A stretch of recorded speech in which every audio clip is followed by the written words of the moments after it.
बिस्मिल्लाहिर्रहमानिर्रहीम। सही है, स्टार्ट करूँ ना? जी करें। जी, बिस्मिल्लाहिर्रहमानिर्रहीम। वेस्टवर्ड एक्सपेंशन, ठीक है। ये हमारे पास एक टॉपिक है यूएस हिस्ट्री में, ठीक है। ये एक्चुअली हिस्ट्री से बिलोंग है, पर ज़्यादा इसमें वो बुलेट पॉइंट्स वगैरह इस तरह की चीज़ें नहीं है। मतलब स्टोरी टाइप एक चीज़ है। हम इंशाल्लाह इसको एक इंटरेक्टिव बनाएंगे।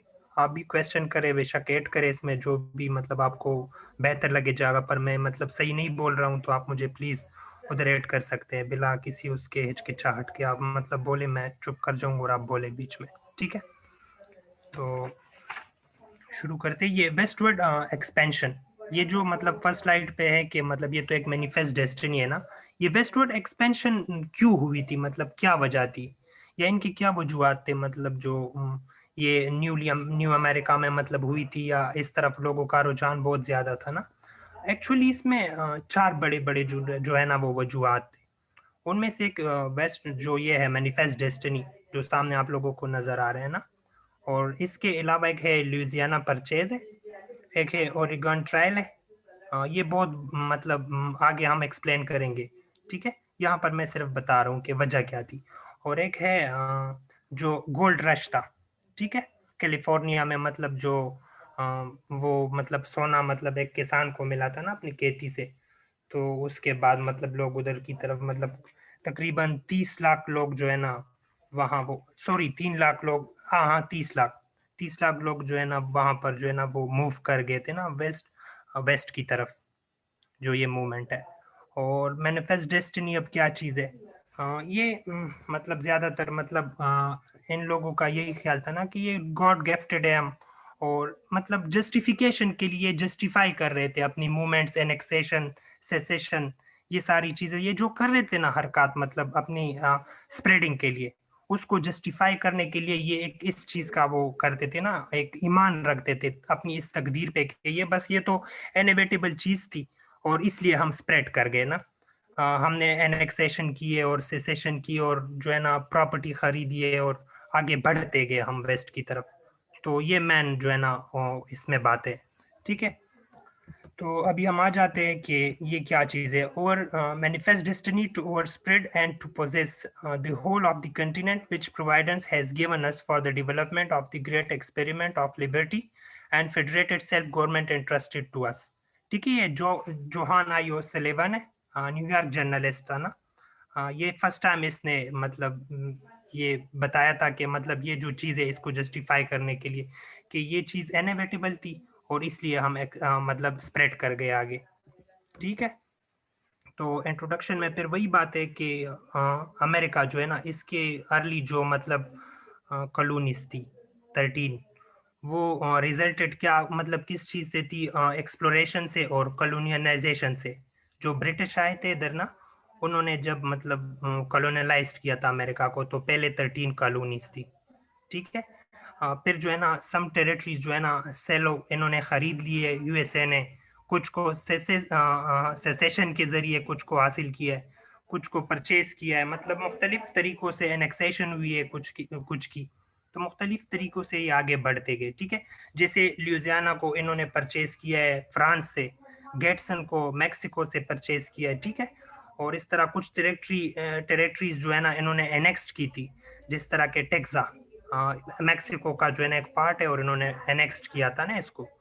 और ये मतलब 19th सेंचुरी जो है ना इसमें तकरीबन इन्होंने 16 मिलियन स्क्वायर किलोमीटर जो है ना ये लैंड इन्होंने वेस्ट की तरफ जो है ना मिसिसिपी रिवर की तरफ जो है ना ये मतलब एक्वायर्ड की थी इन्होंने अमेरिकन ने, ठीक है।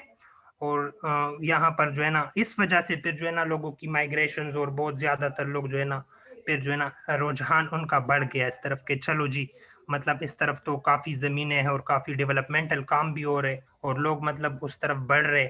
और चर्चे और जो है ना अफवाहें भी जो है ना हर जगह जो है ना ये बातें फैल रही थी कि हाँ उधर बहुत कुछ है। तो मेन ये चार जो मैंने बताई है पहले, ल्यूजियाना परचेज, ओरिगॉन ट्रेल। ये ओरिगॉन ट्रेल जो है ना ये लंबे लंबे रास्ते होते थे, जब ये मतलब बनाते थे तो ट्रेड वगैरह इजी हो जाता था लोगों के लिए। तो इन्हीं वजूहत के बिना पर लोग जो है ना दूसरी जगहों को छोड़ के इधर आ रहे थे। कुछ प्रोटेस्टेंट जो है ना वो थे कैथोलिसिज्म के उसके खिलाफ वो जो हो जाते थे ना, तो अपनी जगह और मतलब रीजन को छोड़ के इधर आ जाते थे। ठीक है, मुख्तलिफ वजूहात थी, पर बहुत ज्यादा है वजूहात इनकी, मतलब वेस्टवर्ड एक्सपेंशनिज्म के, पर ये चार जो है ना बहुत नुमाया है। और इनमें से ये ल्यूजियाना परचेज और ओरेगॉन ट्रेल, ये हम आगे पढ़ेंगे। ओरेगॉन वो हम आगे पढ़ेंगे। ठीक है, तो अभी ओवरव्यू इस पे हम देते हैं कि क्या मतलब वजूहात थी ना इनमें, और क्या मतलब ये क्या है वेस्टवर्ड मूवमेंट क्या है। ठीक है, तो कन्फेडरेटिंग यूनिट्स ऑफ ब्रिटिश, जो original confederating units of New England were 13 in number, ये 13 इन नंबर थे। ठीक है, they were acquired by British after colonisation and were divided. ये जो कॉलोनीज थी ना, ये 13, ये ब्रिटिश ने जो है ना कॉलोनियलाइज्ड की थी ना, इन्होंने इनके ऊपर इनका कमांड था, हुकूमत थी ना इनकी, और इन्होंने ये कैटेगराइज की थी तीन उसमें, जो है एक है मतलब चार्टर कॉलोनीज, एक है प्रोप्राइटरी कॉलोनीज, और एक थर्ड नंबर पे प्रोवेंशियल कॉलोनीज या रॉयल कॉलोनीज। अब ये क्या चीज है, मतलब चार्टर कॉलोनीज इस तरह है कि मतलब ये वहाँ के जो मतलब जनरल होता था ना चार्टर कॉलोनी, सॉरी ये प्रोप्राइटर कॉलोनी ऐसी है ना कि मतलब ये किसी लैंडलॉर्ड वगैरह को, ये बड़े उसको मतलब जागीरदार को, उसको ये हवाले किया जाता था या उसके नेम से, मतलब जैसे मैरीलैंड, कैरोलिना वगैरह, ये उनके नामों से जो है ना वो स्टेट मतलब उनको उनके सुपर्द किए जाते थे। ठीक है, बाकी जो दूसरे नंबर पे प्रोवेंशियल, प्रोवेंशियल जो है या रॉयल कॉलोनीज, इनको जो किंग होता था ना एम्पायर का, ब्रिटेन एम्पायर का, ग्रेट ब्रिटेन का, वो अपने अंडर अपने गवर्नर को रखता था इस स्टेट का, इस कॉलोनी का। ठीक है, इस कॉलोनी के जो गवर्नर होते थे उनको, मतलब जो बड़ा गवर्नर होता था वो उसके अंडर आता था। ठीक है, तो अपने अंडर उसको रख के उनसे मतलब काम वगैरह वो चलाता था, और वो स्टेट को मतलब या ये कॉलोनी को जो है ना वो अपने कमांड में, कमांड के इन्फ्लुएंस में रखता था। ठीक है, इसके बाद आ जाता है वर्जीनिया, सबसे मतलब जो ये जो अभी जो स्टेट है ना इंडिपेंडेंस से पहले, अभी अमेरिका आजाद नहीं हुआ है। ठीक है, अभी वॉर ऑफ इंडिपेंडेंस नहीं हुआ। ठीक है, उसके बाद जो आएंगे वो हम बाद में आने वाले स्टेट्स को अलग अलग हम डिस्कस करेंगे। अभी जो ये पहले इनको हम करते हैं। ठीक है, तो वर्जीनिया क्या है, London company reached America and founded a colony of James आमिर, टाउन। जी जी प्लीज।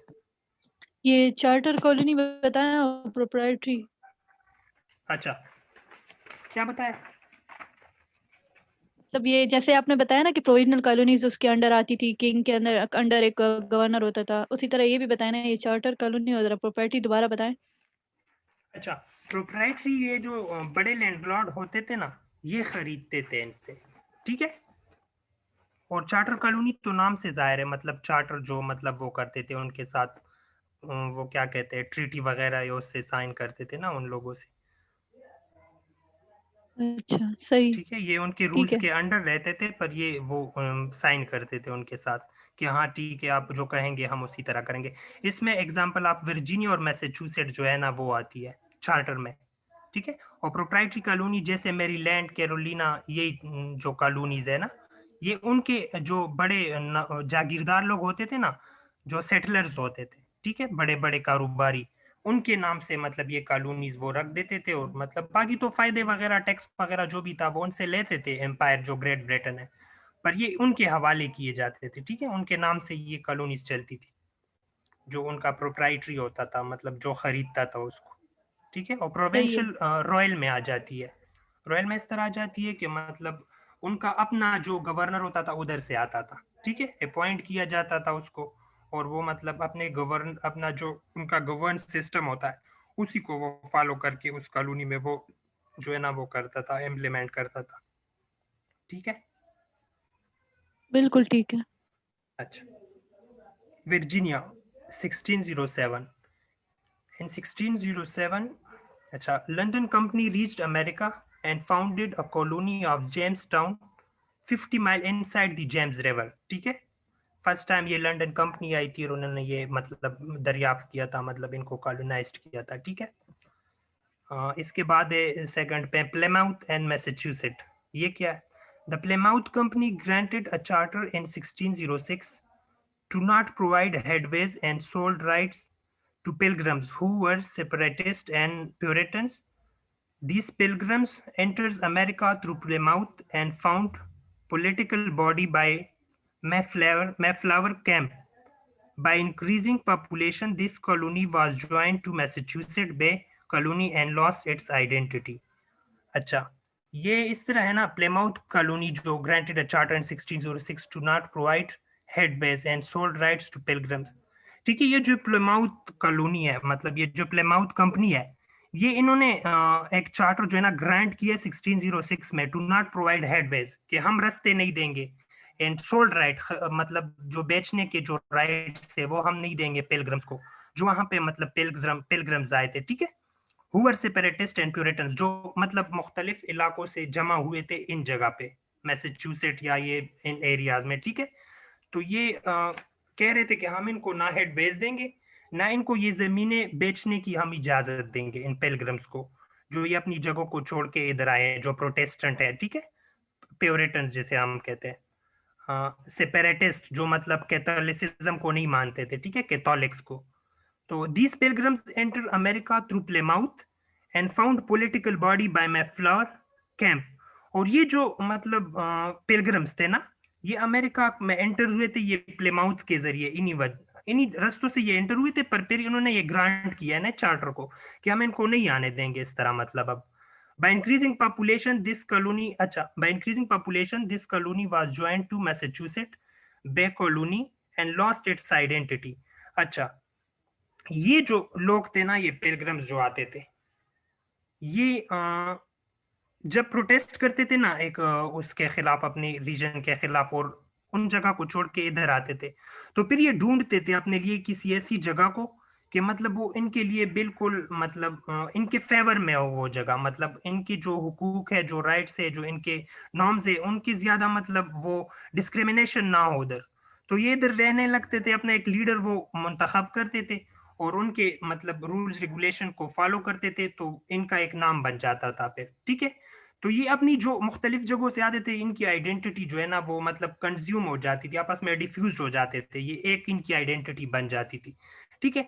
तो फिर ये लोग मतलब साथ इन दूसरे जो मतलब कॉलोनीज है या स्टेट्स है, इनके साथ मिल जाते थे आहिस्ता आहिस्ता, इस तरह ये जुमटों में आते थे या अलग अलग आते थे इंडिविजुअली, जिस तरह भी हो, तिजारत के तौर पे या इस तरह छुप छुप के जो भी, और ये फिर एक जगह इकट्ठे होके फिर अपनी आइडेंटिटी बनाते थे और साथ में शामिल होते थे, ठीक है।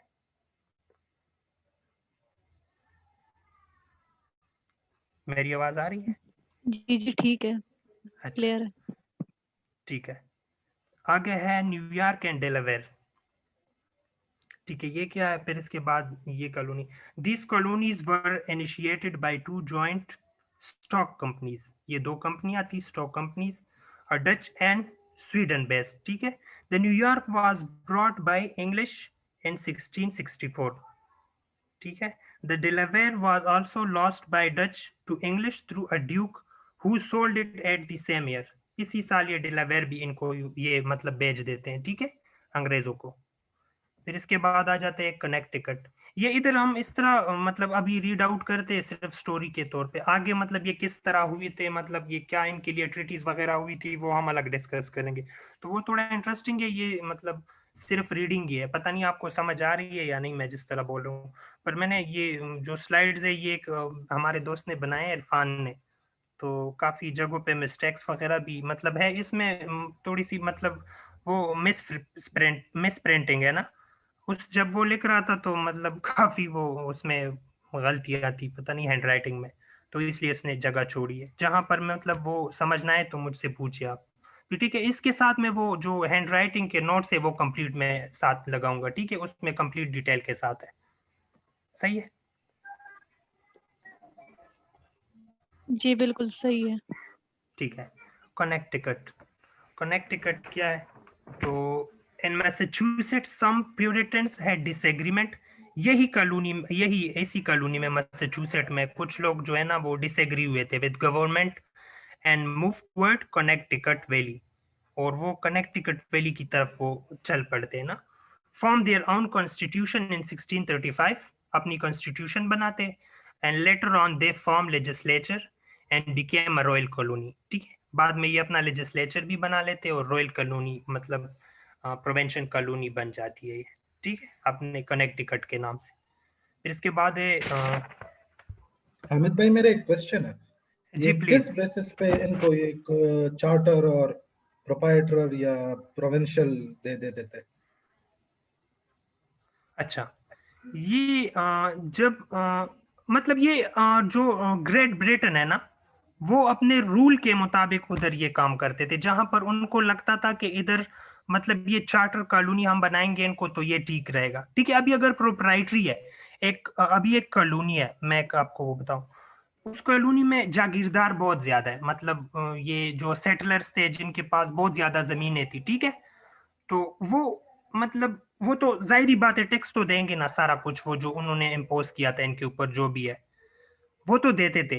पर ग्रेट ब्रिटेन को मतलब ये तो उनकी पॉलिटिक्स है ना, उनको पता चल जाता था कि अभी हम इनसे तो ये नहीं कर सकते ना कि इनको हम मतलब चार्टर कॉलोनी बनाए या प्रोविंशियल रॉयल कॉलोनी बनाएंगे तो ये तो आगे मतलब रिवोल्ट करेंगे ना, फिर बड़े बड़े लोग हैं इसमें, या मतलब इनको मसले आते थे उधर। तो फिर ये इस तरह नहीं करते थे, उनको चार्टर बना देते, उनके साथ ट्रीटीज वगैरह साइन करते थे और उनको ज्यादा मतलब वो इनमें भी जो है ना वो क्लासेस थी ना, मतलब कुछ से ये ज्यादा लेते थे, कुछ से कम लेते थे, उनको किस किस तरह डील करते थे, किसी पे मतलब आर्मीज वो मतलब डिप्लॉय करते थे, किसी पे ज्यादा नहीं करते थे, ये इस तरह इन्हीं बेसिस पे जो है ना ये खुद हालात को देख के उनको समझ के इनको कॉलोनाइज्ड करते थे। ठीक है, thank you. Okay, thank you, welcome. ठीक है, तो है इसके बाद है रोड आइलैंड। ये क्या है, अभी इसमें है इन मैसेच्यूसेट अ प्रीस्ट, ये एक प्रीस्ट है इसमें, रोजर विलियम। ठीक है, इसकी कुछ डिफरेंसेस थे मतलब गवर्नमेंट के साथ इंडिविजुअली, और वो जो है ना जाके फ्लेड हो जाते हैं उधर से, फ्लेड अवे हो जाते हैं, जब चला जाते हैं उधर से। और जो है ना इंडियन जो है ना, इंडियन वहां पर जो ये रेड इंडियन थे ना इनके यूएस में, जो नेटिव लोग थे इनके, उनके साथ मिल जाता है और जो है ना एक छोटा छोटा सा शहर बनाते हैं जिसको वो कहते हैं कि सिटी ऑफ प्रोवाइडेंस। ठीक है, जो मतलब इनको सब कुछ मतलब मिल रहा था उधर से, इसलिए इनको ये नाम दिया, which ultimately became the Rhode Island. बाद में वो मतलब इनकी आबादी ज्यादा हो जाती थी और पॉपुलेशन हो, जो जमीन का जो इन्होंने वो किया था ना, ऑर्डिनेंस वगैरह पास किया था कि इतना इतनी जमीन हो जाए और इतने लोग हो जाए तो फिर हम उनको मतलब एक वो समझते हैं, ठीक है, कॉलोनी समझते हैं या स्टेट समझते हैं। फिर बाद में ये हम वो करेंगे डिस्कस। इसके बाद अभी मैरीलैंड है। तो मैरीलैंड जिस तरह नाम से जाहिर है, it was basically the northern part of Virginia. ठीक है, मैरीलैंड जो है ना ये क्वीन मारिया थी, किंग चार्ल्स वन की वाइफ थी। ठीक है, this colony was given to lord Baltimore in, ये बाल्टीमोर को बाद में इन्होंने ये कॉलोनी दे दी 1632 में। ठीक है, तो जैसे मैंने बताया ना कि प्रोप्राइटर इनको मतलब वो करते थे, तो उनकी उनके नाम से वो करते थे, या मतलब इस तरह कॉलोनी होती थी कि प्रोवेंशियल होती थी तो मतलब रॉयल कॉलोनी वो अपना वो गवर्नर रखते थे उधर, या चार्टर कॉलोनी चार्टर करते थे सब लोगों के साथ, मतलब जो भी है मुआयदा करते थे ना कि इस तरह हम चलाएंगे इस कॉलोनी को। तो वही सब कुछ है। New Hampshire and man, new Hampshire was made a royal colony. ठीक है, ये रॉयल कॉलोनी बनाया था इसको, और मैन को जो है ना प्रोप्राइटर बनाया था। ठीक है, and ultimately unite with Massachusetts, ये मतलब अल्टीमेटली मिल जाती है मैसेच्यूसेट्स के साथ 1691 में, and in 1820 separate from Massachusetts and became an independent state. और 1820 में फिर ये जो है ना मैसेच्यूसेट से अलग हो जाते हैं और एन इंडिपेंडेंट स्टेट मतलब बाद में ये बन जाते हैं, ये वॉर ऑफ इंडिपेंडेंस के बाद। ठीक है, ये बाद में मतलब वो अलग हो जाते हैं। इनमें कोई क्वेश्चन है तो आप पूछ सकते हैं। समझ आ रही है इसकी, जो रोड आइलैंड है, मैरीलैंड और न्यू हैम्पशायर एंड मैन? जी जी आ रही है समझ। ओके, अच्छा, New Jersey. King Charles two granted New Jersey to his brother. ये समझे आप, ये किंग चार्ल्स टू जो था ना, इसने जो है ना ये जो न्यू जर्सी का जो लैंड है मतलब जो एरिया है, ये ग्रांटेड टू हिज ब्रदर, उस अपने ब्रदर को दिया है, जेम्स को, who sold it to his friends George Carteret and lord John. इसने आगे फिर ये दो अपने दोस्तों को वो बेच दिया है। ठीक है, Lord John sold half of the territory to English Quaker, जो लॉर्ड जॉन था इनके दोस्तों में एक दोस्त ने, ठीक है, half of the territory to English Quakers को उन्होंने वो सेंड वो कर दिया है, सोल्ड कर दिया है। And George Carteret sold the eastern part to William Penn. Eastern part जो था ना जॉर्ज कैरलेट ने, वो विलियम पेन को दिया है, ठीक है, उसको वो कर दिया है, सोल्ड कर दिया है, ठीक है। Who sold it to 24 other. William Penn ने फिर जो है ना ये जो कॉलोनी थी या ये जो जगह थी न्यू जर्सी, आगे 24 लोगों को और को मतलब वो बेच दिया है ना, जो प्रोप्राइटर हम जिनको कहते थे। Due to disagreement the proprietor were failed. ये इनके आपस में जो है ना, फिर ये सौदागर जो थे प्रोप्राइटर, इनके आपस में फिर डिसएग्रीमेंट हुई है, ये नहीं संभाल सकते थे इनकी सेटलमेंट वगैरह को, तो फिर इन्होंने ये मतलब किंग को वो कर दिया है, हवाले कर दिया, इनका जो पावर है सारा डायरेक्ट उनको हवाले कर दिया है। और 1702 में न्यू जर्सी जो है ना वो ब्रिटिश कॉन्फेडरेशन जो है ना वो डायरेक्ट रॉयल कॉलोनी के तौर पर उनके अंडर आ गई, ठीक है। इसकी समझ आ गई या दोबारा बोलूं मैं? नहीं, क्लियर है। ठीक है। North and south Carolina,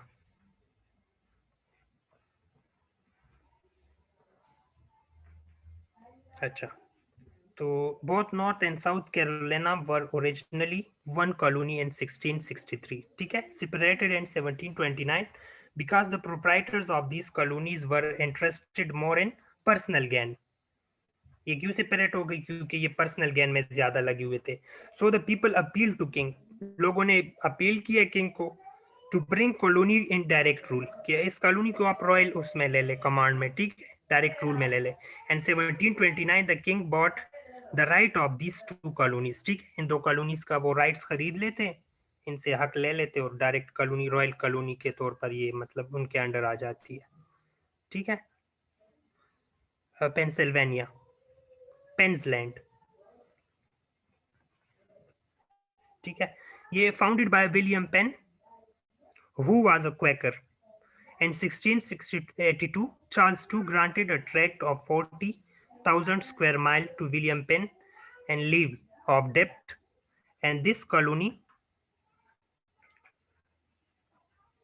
confederation अच्छा, in this colony confederation in 1676, अच्छा, ये कॉलोनी एज ए कन्फेडरेशन जो है ना उनके अंडर आ जाती है, ठीक है, किंग के अंडर, ठीक है, रॉयल कॉलोनी बन जाता है।